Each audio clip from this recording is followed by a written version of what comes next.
Whispered melodies and tales में आपका स्वागत है और मैं हूं आपका दोस्त और इस चैनल का सूत्रधार देवव्रत मजूमदार। चलिए कहानी शुरू करते हैं। मुखर्जी मेंशन में अपराध, अध्याय 6।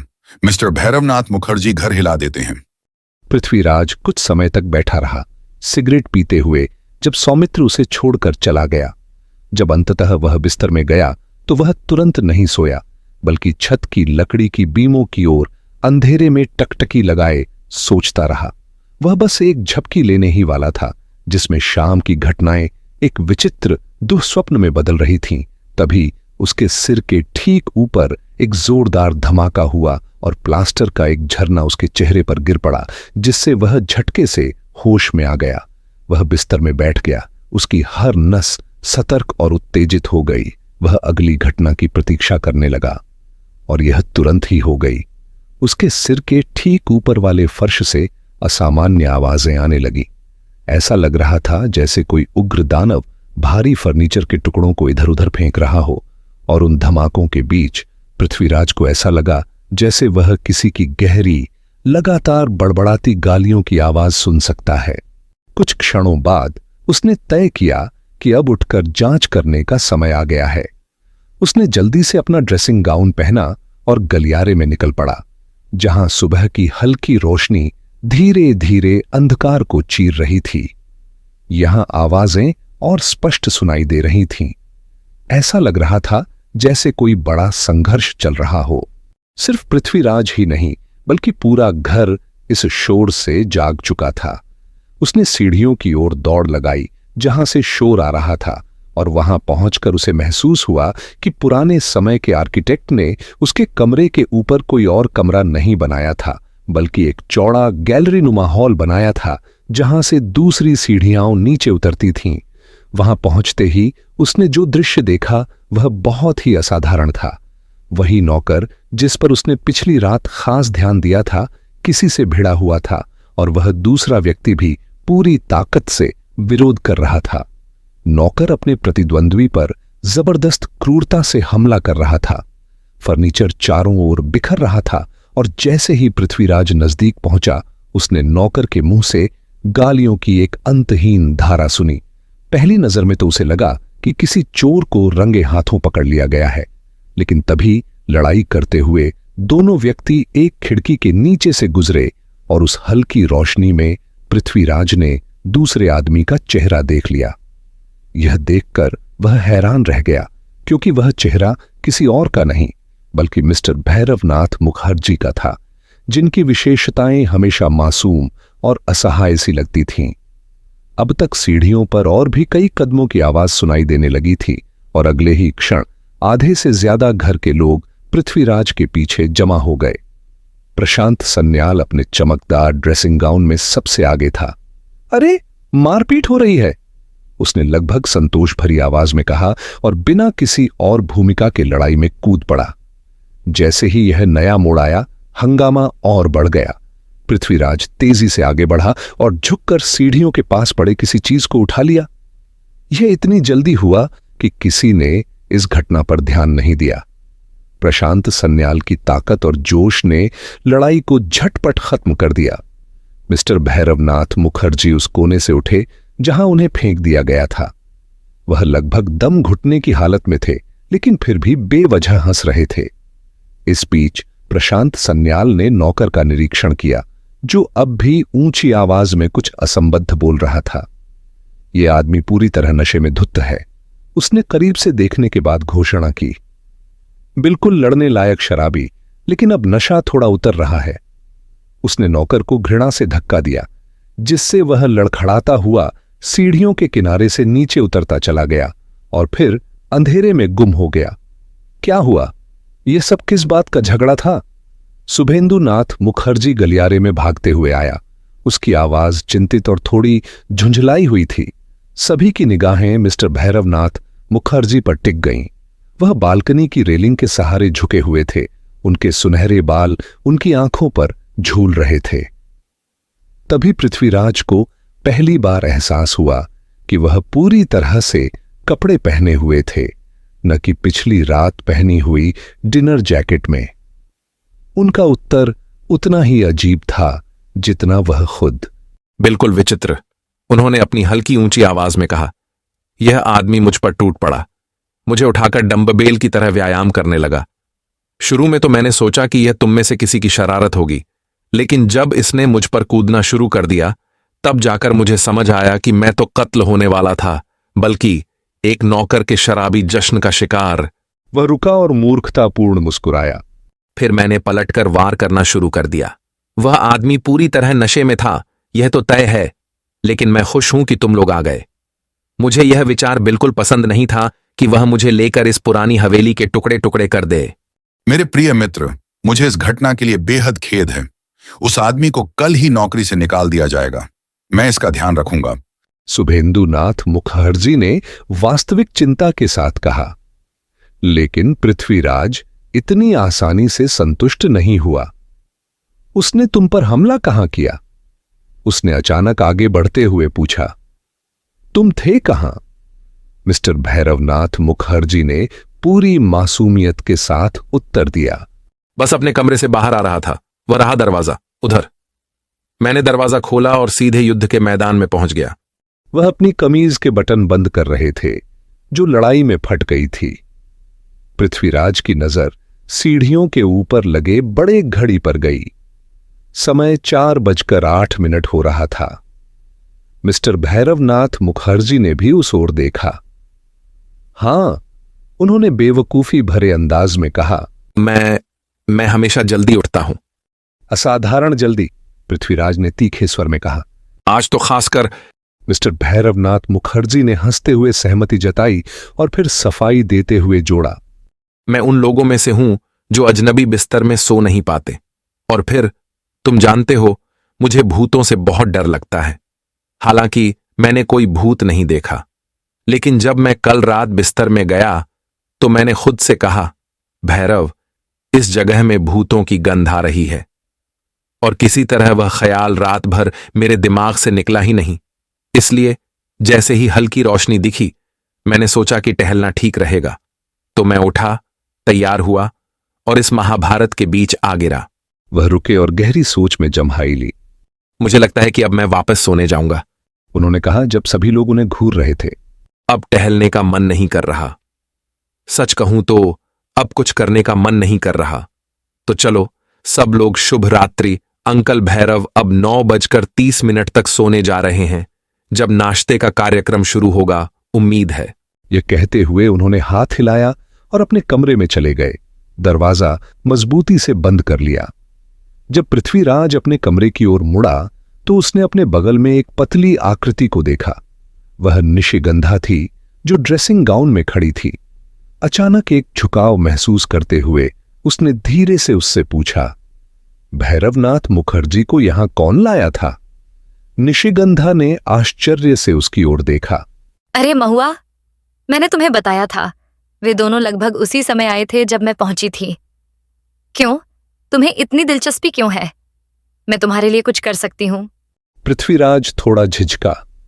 हां, दरअसल उसने आखिरकार कहा, वह तुम्हारी दोस्त है ना? निशिगंधा ने सिर हिलाया। बिल्कुल, मैं उसे सालों से जानती हूं। बहुत अच्छा, पृथ्वीराज ने कहा। सुनो, क्या तुम उसे बगीचे में ला सकती हो? आधे घंटे में उस झाड़ी के पास मुझसे मिलो जिसे हमने कल रात खोजा था। मुझे उससे कुछ बातें पूछनी हैं। क्या तुम यह कर सकती हो? बिल्कुल, उसने मुस्कुराते हुए कहा। फिर अचानक पूछा, कुछ हुआ है क्या? पृथ्वीराज ने उसे देखा और पहली बार उसकी भूरी संकरी आंखों में हल्की चिंता की झलक महसूस की। अचानक उसे सांत्वना देने की इच्छा हुई। अगर वह थोड़ा कम संकोची होता तो शायद वह उसे चूम लेता, लेकिन इसके बजाय उसने सिर्फ हल्के से उसका हाथ थपथपाया और मूर्खतापूर्ण तरीके से बुदबुदाया, घबराने की कोई बात नहीं, एक ऐसे अंदाज में जो न तो निशिगंधा को संतुष्ट कर पाया न ही खुद उसे। आधे घंटे में, उसने धीरे से कहा और एक नाजुक भूत की तरह गलियारे में गायब हो गई। पृथ्वीराज अपने बेडरूम में आग के पास खड़ा था, बुझते अंगारों को देख रहा था जिनमें अभी भी कुछ लाल चिंगारियां चमक रही थीं। वह अनिश्चितता में हिचकिचा रहा था। 10 मिनट बाद उसे निशिगंधा और महुआ सेन से बगीचे में मिलना था। तब तक उसे अपना मन बना लेना था। वह ऐसा व्यक्ति नहीं था जो किसी भी काम को आवेग में कर दे, और जो समस्या उसके सामने थी वह असामान्य थी। उसके सिर के पास रखी मेंटल पीस पर एक छोटा चमड़े का बटुआ पड़ा था, जिसकी रेशमी अस्त्र फटी हुई थी और उसमें से कुछ निकाल लिया गया था, जिससे वह पूरी तरह से ढीला और खाली लग रहा था। पृथ्वीराज ने अपने हाथ में पकड़े कागजों के बंडल को देखा और सोचते हुए दूसरे हाथ से उस पर हल्की थपकी दी। काश, उसने सोचा, वह ठीक ठीक जानता होता कि वह क्या कर रहा है। अचानक उसके मन में वह पुराना जटिल प्रश्न आया, क्या किसी भी कारणवश किसी कलाकृति को नष्ट करना उचित है? 5 मिनट तक उसने विचार किया, फिर अपना मन बना लिया। वह बुझती हुई आग के सामने घुटनों के बल बैठ गया और राख में हवा देकर एक छोटी सी लौ जलाई। फिर बड़े धैर्य से एक छोटी सी आग तैयार करके वह पीछे हट गया और उसे जलते हुए देखने लगा। चमड़े के बटुए को नष्ट करना अपेक्षाकृत कठिन था। कुछ क्षणों के लिए वह असमंजस में था, फिर उसने उसे उठाया और ध्यान से देखा। यह एक साधारण डिजाइन का था। लाल चमड़े की एक पट्टी दोनों सिरों पर मुड़ी हुई, जिससे 2 अंदरूनी जेबें बनती थीं। उसने अपना खुद का बटुआ निकाला और दोनों की तुलना की। उसका अपना नया था। एक चाची ने उसे जन्मदिन पर भेजा था और अतिरिक्त स्नेह दिखाते हुए उस पर एक छोटी सुनहरी मोनोग्राम पिन भी लगवाई थी। यह एक गोल जालीदार डिजाइन था जो चमड़े में एक छोटी क्लिप के जरिए लगा हुआ था। पृथ्वीराज ने यह पिन निकाली और लाल बटुए में एक छेद बनाकर उसे लगा दिया। फिर अपनी फाउंटेन पेन से उस पर अच्छी मात्रा में स्याही गिरा दी, जिससे यह और भी अलग दिखने लगा। संतुष्ट होकर कि पहली या दूसरी नजर में कोई इसे पहचान नहीं पाएगा, उसने उसकी बाकी अस्त्र को भी फाड़ दिया, किनारों को नेल कैंची से काटा और अपने कागजों, सिर्फ 2-3 पत्रों को छोड़कर, इसमें रखकर अपनी जेब में रख लिया। अपने बटुए को उसने सावधानी पूर्वक डिनर जैकेट की अंदरूनी जेब में रख दिया, जो अलमारी में टंगा हुआ था। फिर अपने इंतजाम से संतुष्ट होकर वह धीरे धीरे चौड़ी सीढ़ियों से नीचे उतरा और बगीचे में निकल गया। निशिगंधा उसका इंतजार कर रही थी। पृथ्वीराज ने झाड़ियों की हरी पत्तियों के बीच उसकी सुनहरी लाल बालों की झलक देखी। वह हरे रंग की पोशाक में थी और हालांकि वह अपने विचारों में उलझा हुआ था, फिर भी उसने गौर किया कि यह रंग उस पर कितना फब रहा था। महुआ बस आने ही वाली है। वह किसी भी समय यहाँ होगी। उम्मीद है कि तुम उससे किसी जरूरी बात के लिए मिलना चाहते हो, क्योंकि उसे सिर्फ सूरज उगते देखने के लिए बुलाने में उसे कोई मजा नहीं आएगा। पृथ्वीराज ने झिझकते हुए कहा, मुझे खेद है, यह बात मेरे दिमाग में नहीं आई, लेकिन हां, यह जरूरी है, हालांकि यह सुनने में उतना महत्वपूर्ण न लगे। निशिगंधा एक कदम आगे आई और उसके चेहरे की ओर देखते हुए बोली, मैंने तुमसे कहा था, मुझे बताओ क्या हुआ? मुझे नहीं पता अभी तक, पृथ्वीराज ने जवाब दिया। मैं सिर्फ एक बात बता सकता हूं जो नाश्ते तक सबको पता चल जाएगी। कर्नल नगेंद्र नाथ मुखर्जी मर चुके हैं। निशिगंधा ने तेजी से सांस ली और डर से अपनी गहरी भूरी आंखों से उसकी ओर देखा। तुम्हारा मतलब है कि वह? उसने सवाल अधूरा छोड़ दिया, मानो वह शब्द कहने से डर रही हो। पृथ्वीराज ने उसकी ओर स्थिर दृष्टि से देखा। डॉक्टर भिडबी ने इसे दिल का दौरा बताया है, उसने कहा। निशिगंधा की आंखें हैरानी से चौड़ी हो गईं और उसका चेहरा उलझन में पड़ गया। फिर वह खंजर? उसने कहना शुरू किया। चुप। पृथ्वीराज ने अचानक हाथ उठाकर उसे सतर्क किया, क्योंकि घर के अंदर एक दरवाजा चरमराया और अब महुआ सेन, जो भारी कढ़ाई वाली चीनी ड्रेसिंग गाउन और हल्के पाजामे पहने हुए थी, घास पर चलकर उनकी ओर आ रही थी। मैं आ गई। मुझे इसी तरह आना पड़ा। आपको बुरा तो नहीं लग रहा है ना? सच में, जिस समय मैं आमतौर पर कपड़े उतारती हूँ, उस समय उन्हें पहनने का बिल्कुल मन नहीं हुआ। तो यहाँ क्या मस्ती चल रही है? पृथ्वीराज ने खांसा। इस तरह की लड़कियां हमेशा उसे असहज कर देती थीं। आपका इतनी सुबह नीचे आना बहुत अच्छा लगा, उसने झिझकते हुए कहा। और मुझे डर है कि जो मैं कहने वाला हूं वह शायद मूर्खतापूर्ण और असभ्य लगे, लेकिन अगर आप इसे मेरी एक व्यक्तिगत गुजारिश की तरह लें तो मैं आपका हमेशा आभारी रहूंगा। वह घबराया हुआ लगा, फिर जल्दी जल्दी आगे बोला, अभी मैं आपको कुछ समझा नहीं सकता, लेकिन अगर आप बस मेरे 2-3 सवालों के जवाब दे दें और फिर इसे पूरी तरह भूल जाए तो आप मेरी बहुत बड़ी मदद करेंगी। लड़की हंस पड़ी। कितना रोमांचक! ये तो किसी नाटक जैसा लग रहा है। और देखो, मैंने भी बिल्कुल सही पोशाक पहन रखी है ना?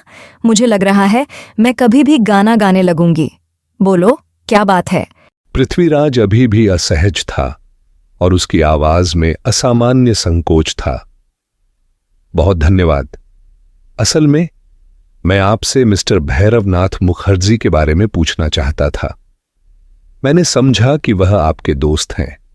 माफ कीजिए, लेकिन क्या आप उन्हें बहुत पहले से जानती हैं? भैरवनाथ मुखर्जी? अरे, वह मेरे दोस्त नहीं हैं। मैंने तो बस उन्हें यहाँ कार से लिफ्ट दी थी। मेरी कार का नाम फिडो है। पृथ्वीराज हैरान दिखा। माफ कीजिए, मैं समझा नहीं, उसने कहा। क्या आप उनसे स्टेशन पर मिली थीं? अरे नहीं, मैंने उन्हें पूरे रास्ते लाया। असल में मैं उनसे एक रात पहले गोट ऑन द रूफ में मिली थी। वह नया नाइट क्लब है, पार्किन स्ट्रीट पर। मैं दोस्तों के साथ थी और वो बस अचानक हमारी पार्टी में शामिल हो गए। मुझे लगता है ग्रुप में से कोई उन्हें जानता था। हम सब बातें कर रहे थे और अचानक पता चला कि वो भी इसी वीकेंड यहाँ आ रहे थे। वो बहुत परेशान लग रहे थे। कह रहे थे कि उन्होंने अपनी कार किसी ट्रक या ऐसी ही किसी चीज से टकरा दी, इसलिए वे अपनी गाड़ी में नहीं आ सकते थे। तो मैंने उन्हें लिफ्ट दे दी। जाहिर है। ओह हाँ, जाहिर है, पृथ्वीराज ने कहा, जो अब भी थोड़ा भ्रमित लग रहा था। शुभेंदुनाथ मुखर्जी ने उन्हें बुलाया था, है ना? पाजामे में खड़ी लड़की ने उसे देखा और उसके गुड़िया जैसे चेहरे पर उलझन उभर आई। अरे नहीं, मुझे नहीं लगता। बल्कि मुझे पूरा यकीन है कि शुभेंदुनाथ मुखर्जी ने नहीं बुलाया, क्योंकि मैंने ही तो उनकी मुलाकात करवाई थी। वो भी ढंग से नहीं, बस यूं ही। हेलो शुभेंदुनाथ मुखर्जी, ये रहे भैरवनाथ मुखर्जी। और भैरव ये घर का मालिक है। लेकिन मुझे पक्का यकीन है कि वे एक दूसरे को नहीं जानते थे। मुझे लगता है वह कर्नल के दोस्त होंगे। वैसे बेचारे कर्नल का क्या हाल है? पृथ्वीराज और निशिगंधा ने कुछ नहीं कहा। वे बस चुपचाप सामने की ओर देखते रहे। महुआ ने ठंड से सिहरते हुए कहा, सुनो, मुझे ठंड लग रही है। क्या बस इतना ही जानना था? अगर हाँ तो मैं अंदर चली जाऊं? सूरज उगते देखना और ओस में घूमना मेरी आदत में नहीं है। वह हंसी और पृथ्वीराज ने उसका शुक्रिया अदा किया। एक शब्द भी मत कहना प्लीज, उसने जल्दी से कहा। एक भी इशारा नहीं, उसने हल्केपन से वादा किया और लॉन पर धीरे धीरे चलती हुई घर की ओर लौट गई, चीनी गाउन को अपने चारों ओर लपेटते हुए। भैरवनाथ मुखर्जी को कर्नल ने बुलाया ही नहीं था। निशिगंधा ने जैसे ही महुआ की आवाज सुनाई देना बंद हुई, पृथ्वीराज की बांह पकड़ ली। पृथ्वीराज ने तेजी से उसकी ओर मुड़कर पूछा, तुम्हें कैसे पता? निशिगंधा ने रूखे स्वर में कहा, क्योंकि कर्नल ने खुद मुझसे पूछा था कि वो आदमी कौन है। सोचो पृथ्वी, उसे किसी ने बुलाया ही नहीं, उसका यहां कोई काम ही नहीं है। पृथ्वीराज ने सिर हिलाया। यही बात मेरे दिमाग में भी आई थी, उसने कहा और चुप हो गया। वे दोनों धीरे धीरे घर की ओर वापस लौटे। निशिगंधा चुप, उलझन में, उसकी भूरी आंखें संकरी और चिंतनशील। पृथ्वीराज ने अपने हाथ पीठ के पीछे बांध रखे थे, उसका सिर झुका हुआ था। उसने सोचा कि उसके जैसे व्यक्ति ने अपराध और अपराधियों के बारे में जितना जाना था, उतना शायद ही किसी और ने, उसके उम्र के व्यक्ति ने जाना हो। लेकिन इससे पहले हर बार उसे एक घटना सुनाई गई थी और उसने उसे समझाया था। एक समस्या सामने रखी गई थी और उसने उसे हल किया था। लेकिन अब पहली बार उसे खुद सवाल ढूंढने थे और खुद ही उनके जवाब भी। उसका हर एहसास उसे कुछ करने के लिए कह रहा था, लेकिन वो कुछ क्या था ये उसे अभी तक समझ नहीं आया था। वे लगभग उस भारी लोहे के जड़ाऊ दरवाजे तक पहुंच चुके थे जो हॉल में खुलता था, जब लड़की की एक दबी हुई चीख ने पृथ्वीराज को अचानक रोक दिया। उसने तुरंत सिर उठाकर देखा। अगले ही क्षण वह झटपट घर के पास घनी झाड़ियों की छाया में पीछे हट गया और निशिगंधा को भी अपने साथ खींच लिया। गैरेज से धुएं के एक बादल की तरह वह अजीब पुरानी कार निकली जिसे पृथ्वीराज ने पिछली शाम देखा था। स्टीयरिंग पर वही नौकर था जिसने घंटे भर पहले ही मिस्टर भैरवनाथ मुखर्जी के साथ झगड़ा किया था। पृथ्वीराज ने गौर किया कि जो आदमी इतनी हाल में बुरी तरह नशे में था वह अब आश्चर्यजनक रूप से चुस्त और सतर्क दिख रहा था। कार हवेली के मुख्य दरवाजे के ठीक सामने आकर रुकी, जहां से वे दोनों हरियाली की आड़ में खड़े देख रहे थे। आदमी कार से उतरा और दरवाजा खोला। कुछ मिनटों तक कुछ नहीं हुआ, फिर हेनरी दिखाई दिया। उसके पीछे डॉक्टर, व्हिटबी और डॉक्टर थे। वे तीनों मिलकर एक भारी बोझ उठाए हुए थे। वे सभी पूरी तरह कपड़े पहने हुए थे और जल्दी में लग रहे थे। वे इतने व्यस्त थे कि उन्होंने झाड़ियों की ओर एक बार भी नहीं देखा जहां पृथ्वीराज और निशिगंधा छिपे हुए थे। व्हिटबी कार के पिछले हिस्से में चढ़ा और खिड़कियों पर सावधानी से पर्दे खींच दिए। इसके बाद हेनरी और डॉक्टर विलियम स्मिथ ने लंबा और भारी बंडल अंदर रखा और दरवाजा बंद कर दिया। बड़ी कार धीरे धीरे ड्राइववे से नीचे उतर गई और दोनों आदमी बिना कोई आवाज किए घर में वापस चले गए और गायब हो गए। पूरी घटना 3 मिनट के भीतर पूरी हो गई थी, बिल्कुल शांति और सटीकता के साथ। निशिगंधा ने भयभीत होकर पृथ्वीराज की ओर देखा। यह क्या था? उसने फुसफुसाकर पूछा। पृथ्वीराज के जवाब की तीव्रता ने उसे चौंका दिया। धत्त तेरी की, उसने गुस्से से कहा। वे अपने खिलाफ इकलौता पुख्ता सबूत भी हटा रहे हैं। वह बंडल कर्नल नगेंद्रनाथ मुखर्जी का शव था। नमस्ते प्यारे दोस्तों, स्वागत है विस्पर्ड मेलोडीज एंड टेल्स में, जहां संगीत और कहानियां एक नई जिंदगी पाती हैं। अगर आपको दिल को छू लेने वाले गीत और मनमोहक कहानियां पसंद हैं तो आप बिल्कुल सही जगह पर हैं। तो जल्दी से सब्सक्राइब बटन दबाएं और बेल आइकन को टैप करें ताकि हर नया गाना और कहानी आप तक सबसे पहले पहुंचे। अगर आपको ये पसंद आया हो तो लाइक बटन दबाना ना भूलें। आपका एक लाइक हमारे लिए बहुत मायने रखता है और हमें और बेहतरीन कंटेंट बनाने के लिए प्रेरित करता है। आपके प्यार और सपोर्ट के लिए धन्यवाद। इसी तरह हमारे साथ बने रहें, सपने देखें, सुरों में खो जाएं और कहानियों की दुनिया में डूब जाएं। मिलते हैं अगले वीडियो में।